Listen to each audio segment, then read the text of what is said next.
You are now tuned into the Big Dawg Shyt podcast with your host, George Tucker. Black Card Bully Cam.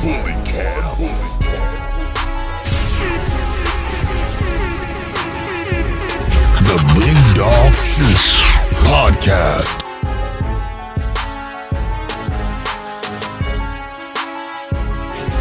Black Card Bully Cam.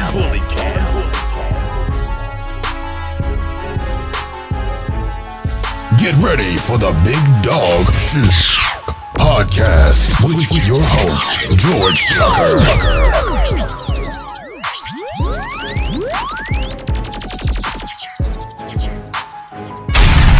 The Big Dawg Shyt podcast. We about to put you up on this dog game. I'd like to welcome you all to the inaugural showing of the Big Dawg Shyt show. I'm your host, George Tucker, of the Black Card Bully Camp, and we're going to be doing a whole lot of talking and a whole lot of going into detail about many different aspects of the dog game.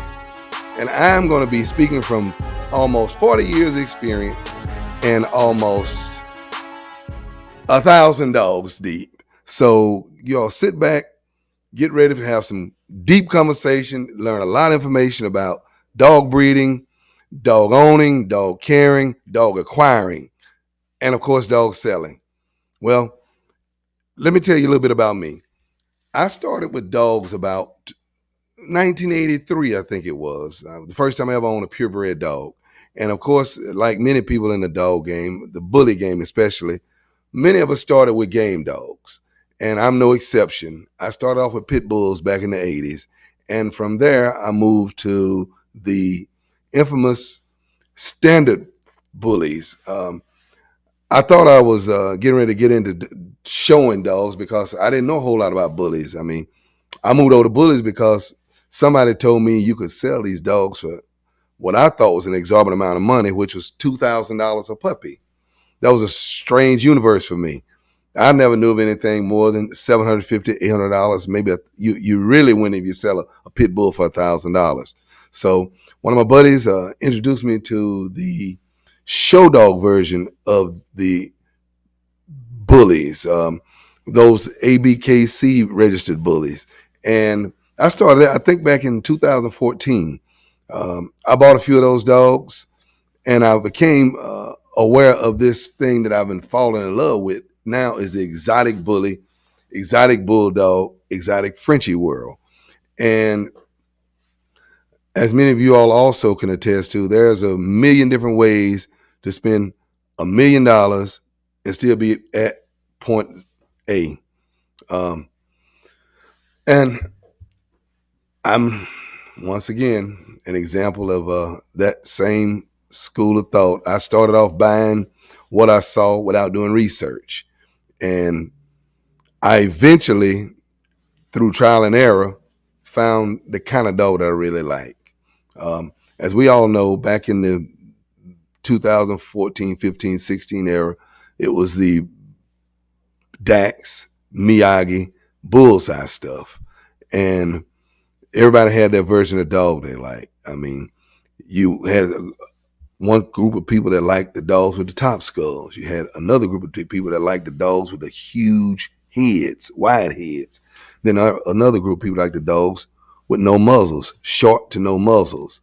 And those people may have been divided into three groups. The Miyagi group with the top skulls, the humongous heads with the big old golf ball jaws with like the Dax dogs, and some of the derivatives. I mean, there was a couple different lines with those, the Michelin dogs. And then you had the smash face, looked like heavy bulldog, really heavy bulldog side of it. And that was the bullseye dogs. And I mean, when I first started, I was like everybody else trying to find my way through somebody else's way. And I bought a lot of Miyagi dogs. I bought a lot of Dax dogs. I bought a lot of bullseye dogs. But I really didn't know what was supposed to be the trait that would be reproduced other than, you know, some people say with the bullseye dogs, it was size. They were supposed to have been was it the Micro King, the Nano King, or whatever it was. And with the Miyagi dogs, it was supposed to be, the top skull, the slanted eyes, little beady eyes. And I didn't really know what the trait was supposed to be with at the time. I mean, I understand the difference now, but this is 10 years later, and I've moved on to, I guess, what people really moved to is like a mix of all of it, their own version. So, needless to say, now I'm pretty set on what kind of dog I like, but everybody still has their own taste as it relates to bullies. I mean, we all know that the thing is you're trying to do the shrink them down with big dog features. Well, that's the school of thought I prescribe to. And I found my little sweet spot with the bloodlines that I like. I mean, and for me at the Black Card Bully Camp, I mean, we're doing the Belicious line, which is a daughter of Versace, and I like those a lot. And the Miyagi trait, I like that in the Veneno dogs. So we're gonna see how that works out for us. I mean, I've just now started my first generation of my Belicious dogs, and I'll be introducing those at the show in Dallas, the Rumble in the Jungle. So we're gonna see how that sets with the bully world, and we just keep developing them from there. But I'm pretty happy with the direction I'm going, and that's the style of dog I like. I like them bully, and I like big bone and some pretty impressive front ends. So we'll just see from there. Now, the other thing I did was I've also found myself going really deep into the bulldogs. So when we start talking about my almost 40 years in the dogs, I've tried everything. I mean, I did the English bulldogs, the rare colored English bulldogs. I did that from 15 up until, I guess, I just really left it alone at about maybe 14, about 18. 18 and, yeah, I think it was 18. May have been 19.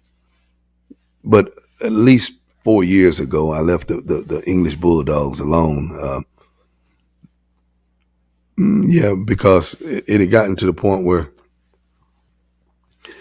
there was a small market for English bulldogs. I mean, unless you had something really special, people started moving to the minis, but a lot of the minis were just small. They didn't have the big dog features. So I wasn't that, I didn't really like them that much. So I moved on and started with the Frenchies. Even though I was doing the Frenchies before, it was just a side. I mean, I didn't really care for Frenchies at the time because it was the regular size Frenchies. They weren't really bully Frenchies. There wasn't really a whole lot of things that would connect them to my real taste for pit bulls.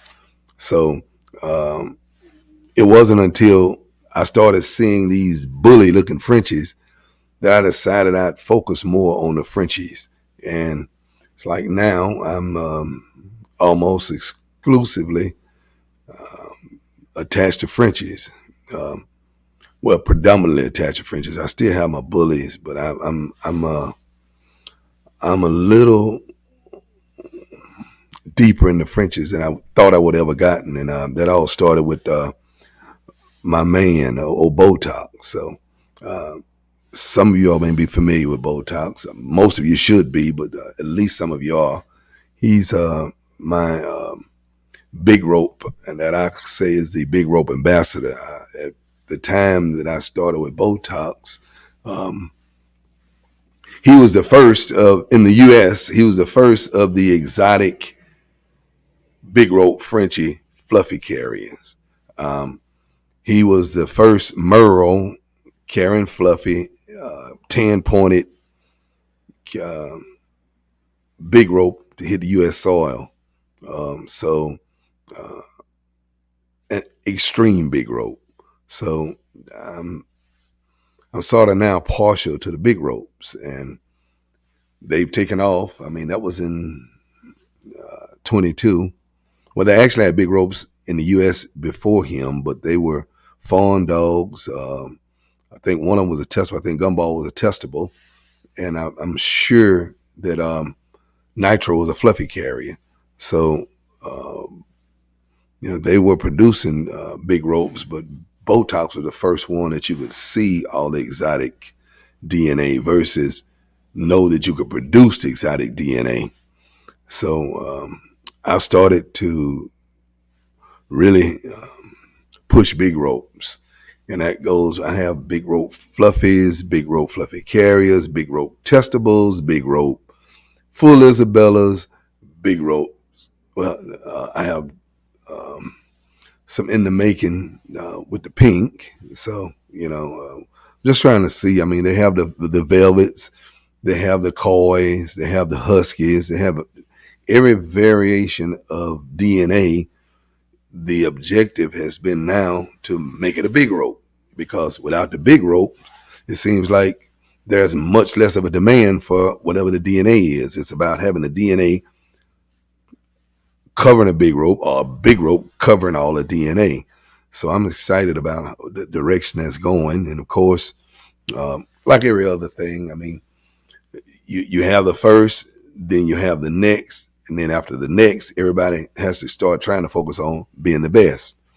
And that's what I want to do with this show, is have an opportunity to interview different people that we've seen really jump way out there in their different lanes. I mean, we'll have different camps come on, from the fluffies that are really either setting or raising the bar with the fluffies. I'll have people that'll be coming on the show that'll be showing us about the old school. When I say, I don't really know if I'm saying it the right way, but I'm talking about the California version of the exotic. I'm talking the Grinchy dogs, the Grinches, and the Banes, and the HQs, and all of those dogs. That's the true California exotic dog. The bullfrog look. I'm going to have some people come on and talk about those. I don't know if I'll be talking to people about the standard Frenchies. I don't really know many standard breeders, but we're going to have, the whole spectrum to be have an opportunity to get on here and share with us how they became one of the, if not the elite breeder of that particular characteristic, that particular DNA, that particular style of dog. Same thing with the bullies. I mean, I'm going to have bully people come on here. I mean, we're going to talk with people that still deal with the double XLs. I mean, I have an appreciation for them. I just don't have an affinity for them. Not for me. So, everybody has their lane. You have to have a lot of land. It seems like you would want to have a lot of land with these XLs and double XLs. And I've heard of them going some exorbitant amount of money too. So it's not about just one particular style of dog. I guess whatever style of dog, is those that are producing, acquiring, improving to make the better of them.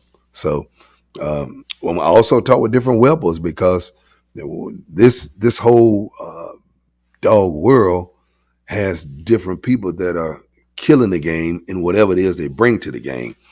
Whelpers, nutrition guys. I mean, when we're talking about people with the raw and the different diets that they feed their dogs. And a new thing that I've been paying a whole lot of attention to is there's a whole lot of detail going into these actual facilities. I'm talking people having these, what do you call those floors with the polyurethane, all of the bowling ball looking floors. I mean, they got people doing that. They're marble walls and, tens of thousands of dollars. I mean, I thought when I built mine that I was doing something, but that was back in 17 to 24, man. There's a world of difference in those that have built these very nice facilities. So we're going to be bringing some people on to share where they got the idea and what material used, as far as the plumbing, just everything about it. Because like with me, my first one was trial and error. I mean, I see some things about my facility that I would do a whole lot different. But I see some things in other people that look like they got it right, or did it better, or the state of the art modern version of it. When I did, I thought mine was state of the art, but that was back 7 years ago. Now, state of the art is like the difference between Earth and Mars. So, we're bringing some people on here, man. I'm excited about it. I'm charged up. I'm ready to go. I mean, we're gonna have every now and then. I'm gonna bring some dogs, or dog people. Um, with their dogs. I mean, we'll be doing all types of things on here, but this is just a full form. This is a platform for us to enjoy the dogs, but those dogs that have earned the right to be exalted. I mean, this is when I say Big Dawg Shyt, and that's spelled SHYT now, and it's just popping our collar, I guess. I mean, getting on here and have an opportunity to brag, but a reason to brag, not just an opportunity, but a reason to brag, and just have some fun with these dogs. These dogs have been a big part of my life, all my life. I mean, from the time I could first walk. I mean, I spent all my time in encyclopedias just looking at dogs. I mean, by the time I was 7 or 8, I could tell you, hell, 125, 130 different breeds, from toy to working to hound. So, you name it. Every kind of dog you can think of. I mean, I didn't know what kind of dog I wanted. It just so happened that at some point, after I got over the Dobermans and the Rottweilers, because they were the dogs that were showing on TV when I was a kid, and the German Shepherds, when I finally got over those, I had the biggest connection to bully breeds, bulldog breeds, whether it be game dogs, whether they be bullies that look like the game dogs, but they bred all of the gameness out of them, which would be the standards, the XLs and all that, to the actual exotic looking dogs, the extremes. I'm talking, the little tanks. From that all the way down to I won't say nanos. Nanos got to grow on me. I mean, nano to me is like a oversized Frenchie rather than a overdone bully, because I think the objective is to shrink them down, not to start with them small and try to make them have bigger features. So, everybody has their approach, and that may be the only way to get there for some people. You start small and you keep adding big dog features, but I like to have the big dog features and gradually shrink them. So, like I say, this is going to be an opportunity. This is going to be for us to have some fun. I look forward to making sure that I share whatever knowledge I acquire, because you can always access the knowledge that I have. But not only that, we're going to be doing some shows. I mean, we'll be at some of the shows, making sure that those out here in big dog land can see the big dogs, firsthand. I mean, this is just going to be a journey for us. So I look forward to all of it. I mean, the breedings. I mean, I'm going to be sharing breedings I've made. I've got some dogs available. I mean, but so does everybody else. I mean, I think that I'm going to be sort of, if nothing else, opining on what direction I like about where the dogs are going. Some that I don't too much care for. I mean, that being said, I mean, we look out here in Frenchie land and we start seeing these hairlesses. That never really caught on for me. I almost got into the hairless dogs, but I just don't see how. I don't see how it's going to maintain its appeal. I think that there'll be a small sector of people. I don't know if they're going to ever get to be. I think they started off being supposedly, high-end dogs, for big money. But I don't know anybody who has any other than the people that were promoting them to introduce them. So we'll just have to see. I've only seen a couple that looked like they would be able to, get some traction with the bully features. Most of them look like those terrier breeds that evidently they're trying to mix it in with. But I mean, to each his own. The pinks, the jury's still out on the pinks, because until you can get them to look in the direction people are trying to go. They're just tools. Really, they're little starter kits. So it takes a lot longer for those to get to where the mainstream want them, and it may at that point be passed up by something else that catches a lot quicker, a lot easier, like the big ropes, like the fluffies, like the Isabellas, So now that we got all that stuff introduced, you're going to have to start trying to, well, I've seen that, from my Isabellas, that we got to try to get the Isabellas down to, because if you don't watch it, it goes wild. They get to be tall and big and long, Same thing with the fluffies. If you don't watch it, they started there. So if you don't make sure that you're doing selective breeding with them, you're going to end up going back there. If you do too much fluffy that hadn't already been condensed. When I say condensed, I mean shrunk down some. So, there's going to be a whole lot of me just sharing, but more importantly, I'm going to open the platform up to having people appear with me remotely, and we're going to talk dogs. And I'm hoping that you all enjoy it. I know I am, and I'm looking forward to any ideas. I mean, we're going to provide information how to reach me.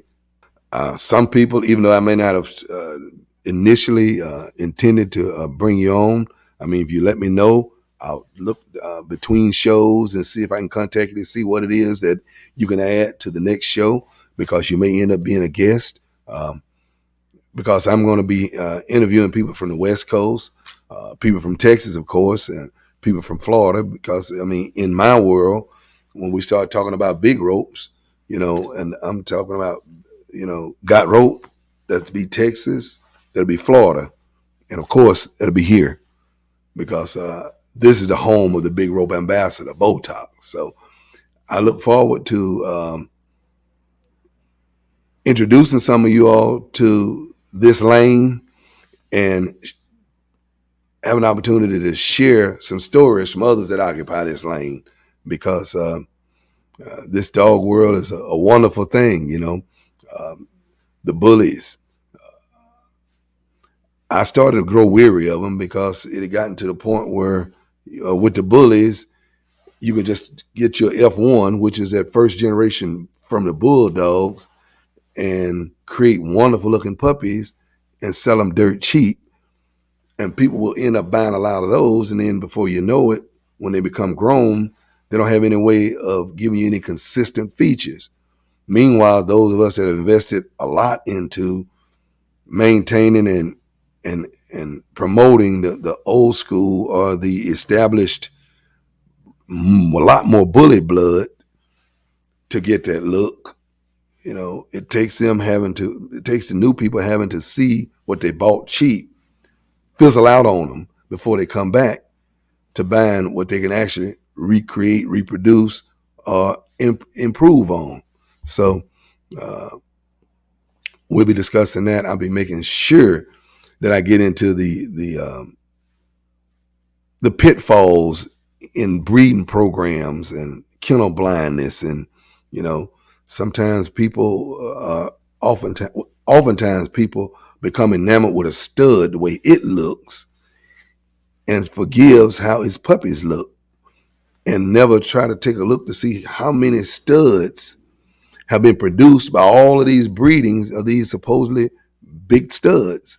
If a dog has had 1,000 breedings, or let's say 500, 1,000 puppies, if a dog's had 1,000 puppies or 500 puppies, you may want to try to focus on how many studs are now feeding other people that have bought puppies from them. So that's the stuff we're going to be talking about here. I'm not going to be talking about all the fluff. We're going to talk about the stuff that actually helps you to identify the nuts and bolts of the dog game. And that's what I'm talking about when I say big dog shit, because until you address that, you'll never be a big dog. You'll just be another dog chasing his tail. Big Dawg Shyt Podcast with your host, George Tucker. Black Card Bully Cam.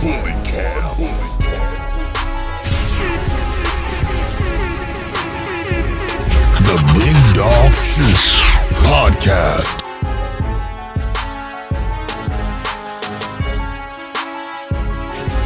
Black Card Bully Cam.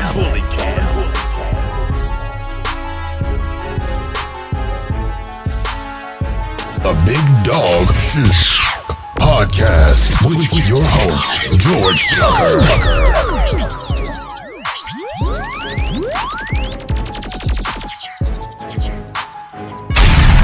The Big Dawg Shyt Podcast. Put you up on this dog game.